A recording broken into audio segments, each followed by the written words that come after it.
Bonjour, aujourd'hui on va vous préparer une terrine de foie gras rôti.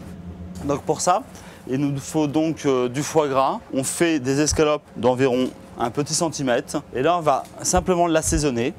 Donc avec du gros sel, un peu de poivre. Et nous donc pour pouvoir mettre un tout petit peu plus de goût, on va mettre quelques brindilles de romarin qu'on va simplement hacher. Une herbe aromatique quand même sèche, de façon à ce que ça puisse donner un peu d'arôme.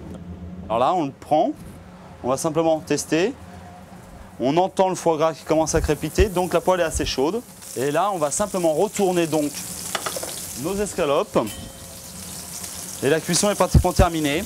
On va simplement les mettre à égoutter. Pendant ce temps-là, on va retirer l'excédent de gras. Là, et la petite astuce, en fin de compte, c'est de monter la terrine le plus vite possible, de façon à ce que le foie gras soit encore chaud, pour qu'il puisse finir de cuire et surtout s'assembler. Une fois qu'on a fait ça, on va simplement mettre notre presse, on va appuyer dessus et on va mettre un poids. Voilà, j'ai mis une brique de crème, on peut mettre évidemment une brique de lait, quelque chose. Il faut simplement faire en sorte que le poids soit égal partout.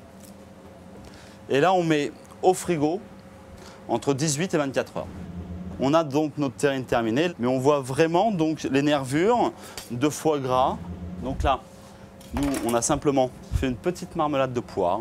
On les a vidés et on les a mis à cuire dans un petit peu de beurre. Et après, on a fait une petite mousseline. Mousseline, c'est-à-dire qu'on a simplement mixé et après, on l'a passé au tamis de façon à pouvoir avoir quelque chose de très soyeux, très velouteux. Juste un peu d'huile d'olive pour lustrer, en fin de compte. Donc voilà, la terrine de foie gras rôti au romarin et marmelade de pois.